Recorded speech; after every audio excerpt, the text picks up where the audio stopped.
Bienvenue à toi dans la voie de l'ordinaire. Ici, je donne la parole à des gens comme toi et moi pour des discussions de 30 minutes. On commence toujours avec une question choisie au hasard, puis on se laisse guider par la simplicité et l'énergie naturelle de l'échange. Et souvent, ça donne des résultats incroyables. T'es prêt ? C'est parti pour une nouvelle aventure.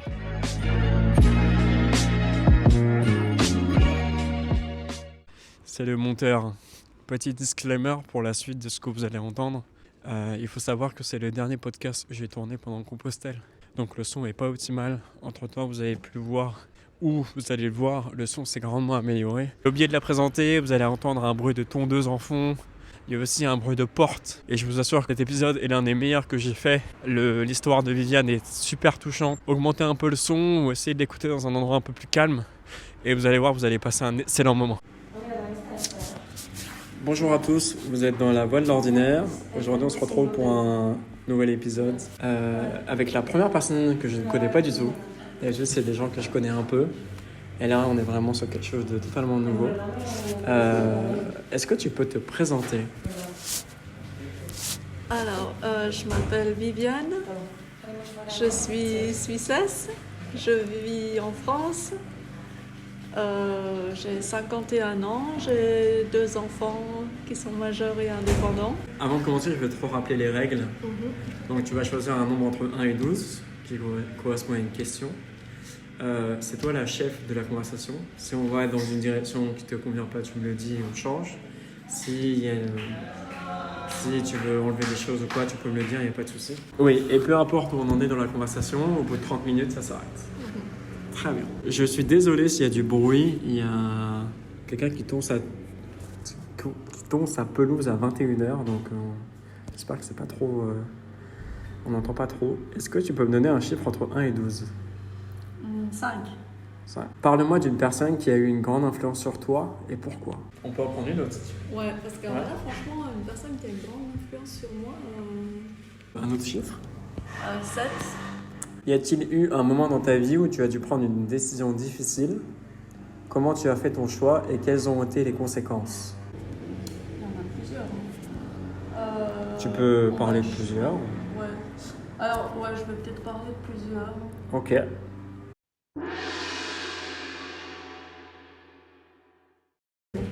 La première, je pense que ça a été quand j'ai voulu me séparer du père de mes enfants. Et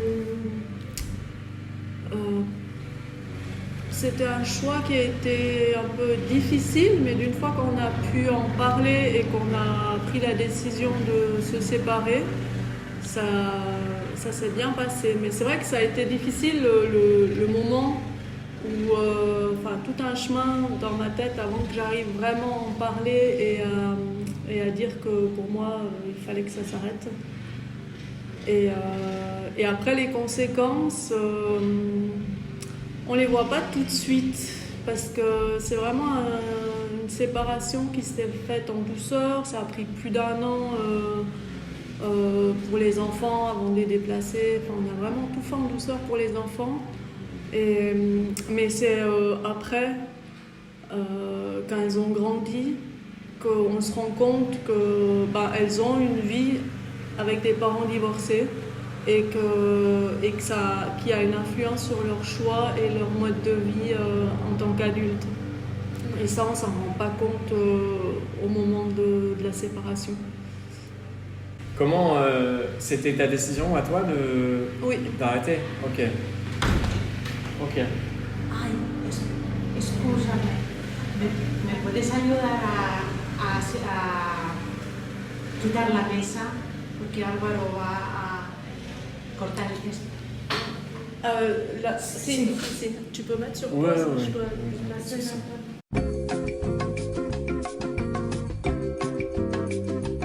Donc qu'est-ce qui a été le plus dur ? C'est de le réaliser, de prendre conscience que tu veux arrêter ou de le dire ou d'en parler aux enfants ? C'était de le dire, de verbaliser vraiment le fait que je voulais que ça s'arrête. Ok. Et lui, comment il l'a pris ? D'abord, comment tu as fait pour qu'il le prenne au mieux ? Comment dire ? Ça, c'est toujours dur d'être ce genre de choses. Ouais, le moment où on se dit ça va plus, il faut que ça s'arrête. En fait, on avait un couple d'amis qui s'étaient séparés quelque temps et après se sont remis ensemble. Et du coup, j'ai demandé à mon ex-mari s'il était d'accord aussi qu'on fasse un break et qu'on fasse une sorte de thérapie, pas de couple, on a fait quelque chose chacun de son côté, et de trouver de voir comment ça se passerait déjà d'être séparés physiquement et après de voir l'évolution de la relation. Mais au fond de moi, je pense que je savais déjà que je voulais pas revenir. Ouais. Et lui, il était conscient que le couple n'allait plus ou il était dans sa bulle Il était un peu dans sa bulle. Tu me disais que par rapport aux enfants, il y a eu des conséquences. Est-ce que c'est plutôt positif ou négatif ou... Je sais pas comment expliquer parce qu'en fait, elles se rendent compte maintenant que elles voudraient pas reproduire ça pour leurs enfants. Elles savent ce que c'est d'avoir les parents qui vivent séparés et voilà, d'arriver à vraiment faire le bon choix mais bon, on n'est jamais à l'abri de ce qui va arriver, quoi. Oui, bien sûr, bien sûr. C'était quoi ton deuxième choix? Tu voulais parler d'un autre? Alors le deuxième, c'était aussi là par contre ça a été un peu plus de regret. Ça a été aussi après quand je me suis retrouvée seule, j'ai rencontré quelqu'un et du coup je suis partie vivre chez lui et il s'est avéré que c'était un pervers narcissique. Okay. Et je suis restée 3 mois chez lui. J'avais donc quitté mon appartement, j'étais avec mes enfants, on a emménagé chez lui. Ah, il y avait les enfants aussi? Ouais. Oh. Ouais, parce que j'avais la garde complète, elles allaient chez leur père un week-end sur 2. Ok. Et du coup, j'étais chez ce gars et tout d'un coup, je me suis rendu compte que les choses allaient vraiment mal. Moi, je ne me suis pas trop aperçue du changement, mais c'est le comportement de mes enfants. Et surtout d'une où ma mère m'a dit mais elle va vraiment pas bien, quoi. Il y a quelque chose qui se passe et ça va pas. Et d'une fois que je me suis rendu compte que ça allait pas, là je suis partie vraiment, mais j'ai dit je m'en vais. Et du coup j'avais plus d'appartement, plus rien. Et là pendant 6 mois on a vécu, mon frère m'a hébergé, nous a hébergés. Je suis restée quelque temps chez mon frère. Après, mes parents sont partis en voyage 1 mois. J'ai pris leur appartement 1 mois. Après, je suis retournée chez mon frère. Après, j'avais un peu quand même l'impression de déranger et je suis partie vivre en camping. Ah ouais. Waouh. Ça fait un sacré budget. Moi, j'avais discuté un prix vu que j'étais pas en tant que touriste, quoi. J'habitais là et que voilà, on a trouvé et que je suis restée, je crois 2 mois. Wow. 2 mois en camping. Et là, ça a été une période difficile dans ma vie. Et pour les enfants, une s'est rendue compte que c'était difficile et l'autre pas du tout. Et parce qu'en même temps, je gagnais pas vraiment ma vie. J'avais lancé mon entreprise qui marchait pas encore. Je faisais un deuxième boulot pour essayer d'arriver à avoir à manger. Et ouais, du coup là, les conséquences ont été un peu plus lourdes. Je me suis retrouvée à aller demander à manger au carton du cœur. Et une de mes filles s'est vraiment rendue compte de tout ça. Elles étaient jeunes encore et elles me disaient mais maman, si j'arrête de manger, on économise de l'argent. Et d'entendre ça de sa fille, c'était dur. Ouais, j'imagine, ouais. Et l'autre a carrément rien vu et des années après, elle dit mais en fait vous m'avez rien dit qu'on était dans la merde. Et puis je dis mais c'est pas qu'on a rien dit, c'est que t'as pas ouvert les yeux, t'as pas posé les questions et c'est vrai que j'ai pas non plus voulu appuyer. Puis je suis quelqu'un je suis une éternelle optimiste. Donc même quand on touche le fond, il y a toujours une raison déjà, une leçon à apprendre, une raison. Et puis c'est toujours pour du mieux après, quoi. Donc on vivait en camping, je leur disais, il n'y a même pas besoin de balayer, de ranger la chambre, il n'y a plus rien. Enfin, regardez les côtés positifs, quoi. Ah ouais. Tu vois toujours le verre à moitié plein. Ah ouais, complètement. Okay. Ouais, même je le vois qui déborde. Comment ça s'est installé, le côté pervers narcissique et comment ça a eu des conséquences sur les enfants Je suppose que ça a été... Ça a été petit à petit. Ouais, déjà avec moi, c'était... j'avais peur de recevoir un téléphone de mes parents ou de quelqu'un quand j'étais à la maison, parce que c'était un peu... si je donnais du temps à mes enfants, il fallait après que je donne du temps pour lui. Okay. Et par exemple, j'ai un exemple là, il avait préparé à manger, et moi j'avais été chercher les enfants à l'école, on est rentrés pour manger. Et puis j'étais là, c'est sympa d'avoir préparé à manger. Et du coup, j'ai pu passer plus de temps avec mes enfants pour faire leurs devoirs et leurs affaires. Et le soir, il me dit, je ferai plus jamais à manger parce qu'en fait, si je t'ai aidé, c'est pour gagner du temps avec moi, pas pour que t'en gagnes avec les enfants.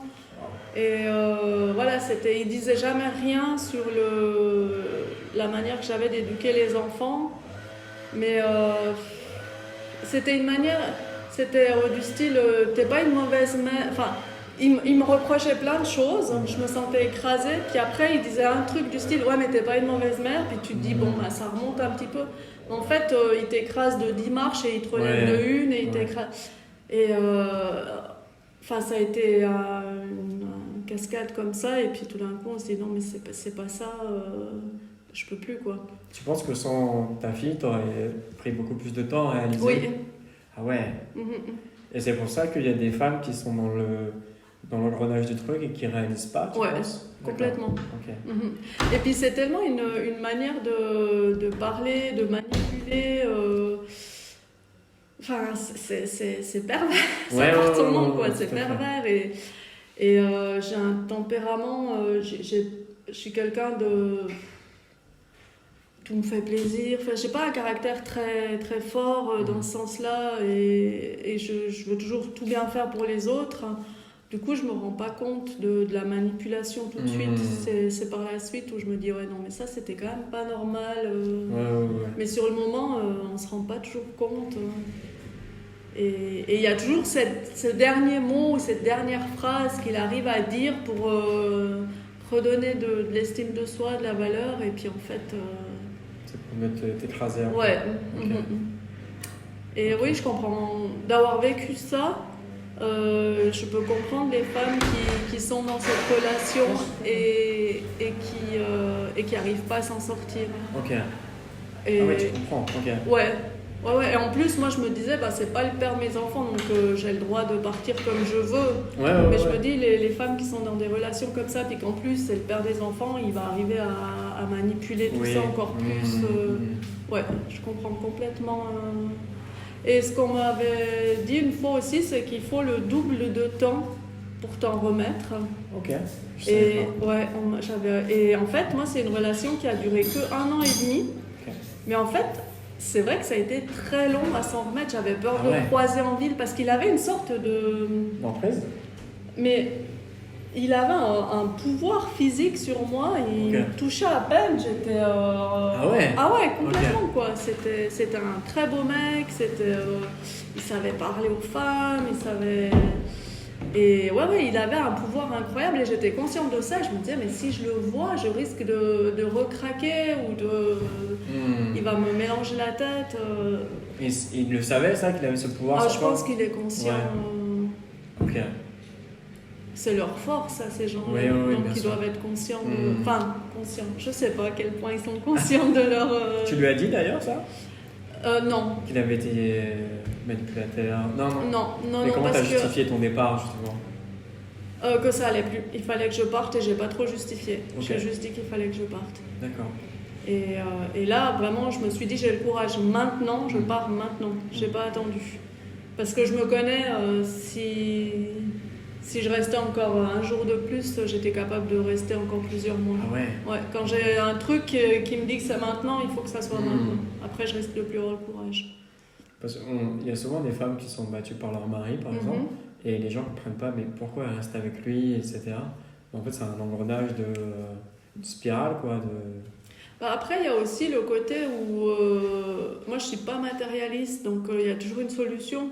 Mais il y a aussi des gens qui se disent bah, je vais aller où? Chez personne. Ouais, bien sûr. Donc du coup, autant rester et puis subir que de se retrouver à la rue. Que, moi je suis plutôt je vais me retrouver à la rue, puis après on résoudra les autres problèmes les uns après les autres. Quoi. Wow. C'est un peu mon. J'imagine que ça t'a aidé. Ouais, effectivement. Et ta fille, c'était quoi le. Qu'est-ce qui n'allait pas? Elle allait à l'école ou. C'était. Qu'est-ce que c'était 1 an et demi, c'est bon quand même. Non, je suis restée 3 mois chez lui. 3 mois chez lui. C'est Okay. notre relation qui a duré 1 an et demi. Okay. Mais vraiment, le temps où les enfants ont été pleinement avec lui, ça a été juste 3 mois. Quoi. C'est pas très long. Ouais. Mais en même temps, ça a été trop long. Ouais, j'imagine, ouais. C'est-à-dire que tu étais en contact avec lui pendant 1 an et quelques mois. Voilà, ouais. Avant de te mettre. Et t'as pas vu de. Bah non, ça a été complètement différent. Le fait après de vivre avec et puis d'avoir les enfants en permanence, là aussi. Qu'avant, on se voyait rarement avec les enfants en fait. Oui. Ou juste un après-midi ou quelque chose comme ça, tu vois. D'accord, ok. C'est différent que de vivre avec. Et tant mieux que tu l'aies vu, comme ça t'es parti plus voilà. Positif. Mais je veux dire même, ça a été un moment difficile dans notre vie, on en a souvent reparlé avec mes enfants, mais en même temps c'est une sorte de richesse et on comprend des choses, il n'y a pas de hasard dans la vie. Ouais. Tu penses que toute épreuve, entre guillemets, peut être positivée? Complètement, oui. Ah ouais? Ok. Ouais. Waouh. Complètement. Intéressant. Et quand tu as aller-retour chez ton frère, ensuite, etc., comment tu as réussi à te dire ça va aller mieux, on va trouver une solution? Parce que je sais que j'ai une bonne étoile. Je sais pas comment expliquer, c'est mon côté ouais, c'est le fait d'être optimiste. Je sais qu'il y aura toujours une solution et que pour moi, tant qu'on a la santé, le reste c'est que du matériel, il n'y a pas d'importance. Ouais. C'est la santé qui fait que là je perds mes moyens. J'ai eu des problèmes de santé et là je me sens paniquée et vraiment à me dire tu peux plus rien faire quoi. Que le matériel, l'argent, le truc, il y a toujours une solution. Il y a toujours une solution. Ouais. Tu penses que c'est la santé qui te fait choisir ce que tu veux devenir, etc. Si tu as la santé, tu peux choisir ce que tu veux devenir ou pas, je sais pas, mais qu'il y a toujours il y a toujours une solution. Et sans la santé, c'est difficile. Comment t'as remonté la pente? Pardon, vas-y. Ouais, vas-y. Comment t'as remonté la pente justement après le camping? C'était quoi le... quand j'ai trouvé un appartement, ça a été vraiment déjà une chouette chose et c'était tout con. Une fois, il pleuvait et je disais à mes filles, on se mettait devant la fenêtre, on regardait puis on disait ouais, mais tu te rends compte, on est à l'abri là maintenant, c'est trop chouette. Parce qu'il y a eu des nuits où c'était l'été, mais il y avait eu des orages et puis il y avait l'eau qui montait un peu. Enfin, c'était une tente, on avait quand même les lits en hauteur, une remorque tente, on n'était pas trop mal. Mais il y avait quand même des fois où le matin, avant d'aller à l'école, t'as tes habits un peu moites, c'est pas toujours agréable. Et il y a eu 1 ou 2 nuits où c'était vraiment pas top et puis je les amenais dormir chez mes parents. Et là c'était un peu... c'est pas simple.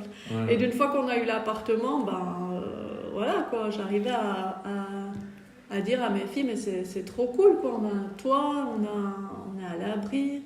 Et je pense qu'après ça leur a aussi vraiment, même maintenant encore, elles ont une notion de la valeur de l'argent, de la valeur de la chance qu'elles ont d'où elles vivent et elles sont vachement soudées. Et je pense que ça, c'est aussi le fait d'avoir un parcours un peu difficile, mais c'est entre guillemets difficile parce qu'il y a pire.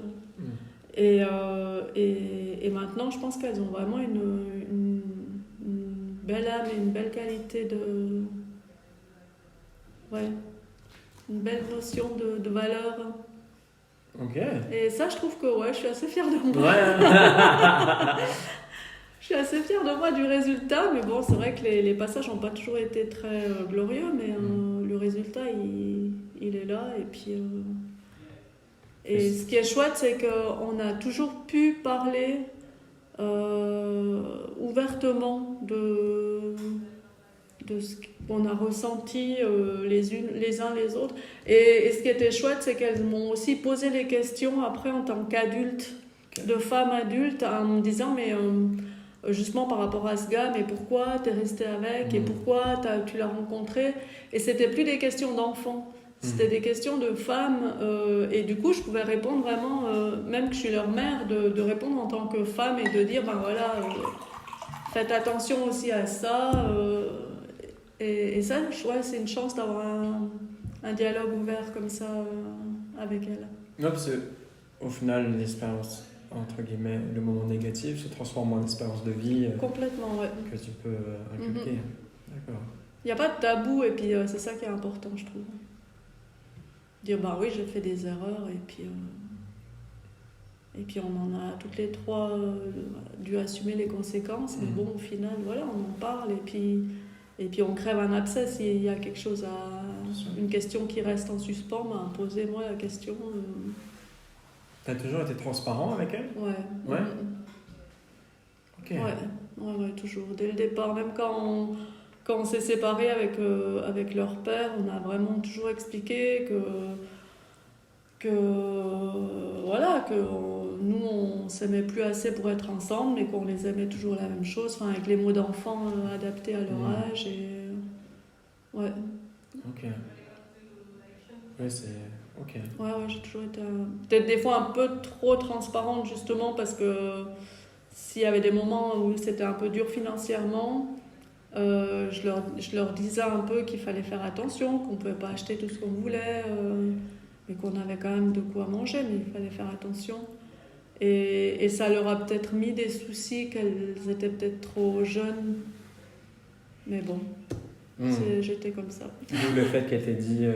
oui, si aussi. tu veux, arrêtez de manger. Ouais, ça fait drôle quand on te dit ça. Wow. Ouais. Alors elle m'a dit ça une fois, et puis une autre fois où je me suis excusée d'être partie vivre chez ce gars, et puis que j'avais fait une erreur, et vraiment je leur ai vraiment dit ces mots-là, que je m'excusais, que je leur demandais pardon.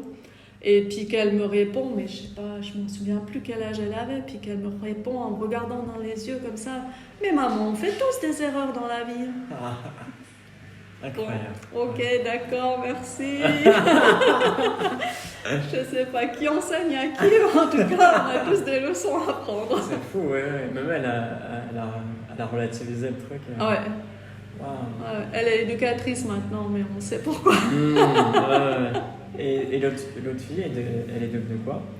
Alors l'autre fille, oh là, ça c'est encore une autre histoire. Elle a son cabinet, on va dire. Elle est communicatrice d'âme. Communicatrice d'âme? Ouais. D'accord. Depuis toute petite, elle voit des choses qu'on voit pas. Ah, je pensais que c'était une manière de dire un métier pas très commun. Ouais. Non, c'est dans le nom, quoi. Oui. Ok, communique avec les âmes. Ok, ouais. D'accord. Ok. Mais il y a une formation ou... Non, mais oui. Elle l'a depuis toute petite. Hein. Okay. Il y avait ça en plus qui est venu quand tu as une enfant qui te dit « Maman, je vois des choses. » Puis t'es là « Mais je vois rien, moi. Je vois des gens, mais je vois rien. » Et ouais, du coup, là, ça a encore été... il faut trouver les personnes qui peuvent aider pour vivre ça, parce que je n'étais pas capable de le faire. Hein. Ah ouais, ok. Ok. Et pour en revenir rapidement à l'appartement, c'est dur de trouver un appartement en Suisse ou... Bah, ce qui était dur, c'était c'était dur de trouver un appartement et puis je gagnais pas bien ma vie. Ok. Et il y a des fois 3 mois de loyer à poser à l'avance, en caution. Et enfin voilà, c'était pas simple. Et finalement, c'était un appartement qui était près de mon lieu de travail. C'était quelqu'un que je connaissais, donc qui m'a aidé. Ouais, c'est pas simple de toujours trouver un appartement. Et vous n'avez pas d'aide en Suisse C'est là, je compare avec la France, mais il n'y a pas d'organisme pour t'aider. Vous savez, une mère célibataire avec 2 enfants. Si, mais en fait, j'ai été voir des gens pour m'aider, mais il y a des organismes qui t'aident un peu ponctuellement. Okay. Mais moi, on m'avait dit, mais en fait, c'est pas si on va te donner 3 6 000 francs que ça va t'aider, puisque c'est sur du long terme que tu as besoin d'aide. Oui. Et là, j'aurais dû rentrer dans un autre créneau, et j'ai pas voulu. Je me suis dit que je me débrouillerais toute seule. Et j'ai pris des boulots en plus que je pouvais faire à la maison. Wow. Comme ça, je pouvais, une fois que les enfants étaient au lit, je pouvais faire du boulot à la maison et puis trouver des moyens comme ça, quoi. Ah ouais. Donc à un moment, tu as enchaîné pas mal de boulot. J'avais mon entreprise que j'essayais de faire démarrer, qui est quoi d'ailleurs? Photographe. Photographe, ok. Et donc j'avais mon propre business à lancer. Et du coup, c'est aussi des heures sup et tout ça, vu qu'on est indépendant. Et à côté, j'avais un boulot pour une entreprise d'énergie solaire à fabriquer couper des câbles à une certaine longueur et tout ça. J'avais tout le matériel à la maison et je pouvais faire ça le soir, la nuit, comme je voulais, quoi. C'est fou. Et t'étais payé quoi, au câble ou t'étais payé Ouais, un peu, à la quantité de... Ouais. Ok. Et pour toi, c'était bien payé ou il fallait en faire énormément pour que ce soit un peu rentable? Ouais, il fallait en faire quand même pas mal, quoi. Ouais. C'est à la chaîne, quoi. Oui, exactement. C'est du boulot à la chaîne. L'avantage, c'est que je pouvais le faire à la maison. Oui. Du coup, j'étais là pour mes enfants. Et des fois, elle m'aidait aussi, parce que pour elle, c'était rigolo aussi. Oui, j'imagine. J'imagine, ouais. Et l'histoire avec le père narcissique, il y a eu des impacts négatifs sur les enfants? Non. Okay. Non. Après, quand on parlait de lui, non. Franchement, je pense pas. Pour elle, ça a peut-être été un peu trop court. Ok. 3 mois, c'est vrai. Ouais. C'est plus l'après. C'est 6 mois où on a vécu dans des conditions un peu particulières. Ouais. Où ça, c'est vraiment un truc qui est resté. Pourtant, c'est que 6 mois dans une vie. Mais ça, c'est vraiment un truc qui est resté. Et mais pas en négatif. Plutôt en expérience de vie. C'est fou. Tu penses que c'est toi qui... À travers toi, elles ont vu que ça peut être relativisé ou c'est le caractère de tes filles? Je veux dire, j'ai transmis ça. Ouais. Ce côté optimiste, je l'ai transmis. Elles sont comme toi maintenant? Ouais, une, elle est un peu plus terre à terre. Et elle est plus consciente de certaines choses, mais oui, elles ont un caractère optimiste quand même. Ouais. Bien. Ouais, l'aînée, elle a un peu plus besoin de sécurité financière, matérielle, et voilà. Elle veut savoir où elle met les pieds. Et l'autre, elle est comme moi, on met les pieds puis on verra bien où ça se pose. Ouais. C'est fou, waouh, ok. C'est marrant que sur le même socle d'éducation, il y ait Ouais, et ça, c'est vraiment je pense que c'est vraiment un truc de naissance qu'elles ont dans les gènes dès le départ. Parce que l'aînée, dès que elles ont que 2 ans de différence, mais dès que la petite est venue, elle s'est sentie une sorte de responsabilité envers elle. Ok. Mais tout de suite, des fois elle allait dormir chez son cousin et elle n'arrivait jamais à passer une nuit parce qu'il fallait qu'elle rentre pour être avec sa sœur. Waouh, Ouais, elle avait énormément de soucis pour elle. Et maintenant elles sont très fusionnelles, tu m'as dit? Oui, elles s'entendent bien. Ouais. Ah ouais? Ok. Waouh. Et avec leur père, c'est quoi Avec leur père, ça s'était bien passé au début. Et puis après, une fois qu'il a commencé à avoir des copines, des partenaires, ça devenait un peu compliqué. Ok. Et après, celle qu'il a maintenant depuis 10-15 ans, je pense, c'est pas simple. Ah ouais. Et il y a eu un moment où j'intervenais pour essayer de régler des problèmes. Et puis après un moment, j'ai dit, mais vous êtes majeur, je me sens plus le droit d'appeler papa pour lui dire qu'il y a tel et tel problème, c'est à vous de communiquer. Et puis elles ont trouvé un terrain d'entente maintenant, mais c'est pas toujours ça. Elles ont quel âge? Elles ont 25 et 27 ans. Ok, d'accord. Mhm. D'accord, très bien, très bien. On arrive proche de la fin, je crois. Bon, à 1 minute près. Ah bien. Est-ce que tu as quelque chose à dire, je sais pas, sur le podcast, qu'est-ce que tu en as pensé, sur, ou pas, ou est-ce que tu as un mot à dire pour la fin? Là, c'est intéressant comme expérience. Et, Comment tu t'es sentie? à l'aise. Hein. Ouais? Ouais, pas de souci. Très bien. Pas de souci. Et puis, si ça peut aider quelqu'un, si je écoute. peux transmettre ma Ouais. positivité à quelqu'un, je suis heureuse. Ah, j'espère, oui. J'espère. Déjà, tu parles beaucoup avec le sourire, donc je pense que les gens vont ressentir, Ah bon, c'est bien. vont ressentir l'énergie positive du truc. De quoi tu es le plus fier? De mes filles. Ta plus grande blessure?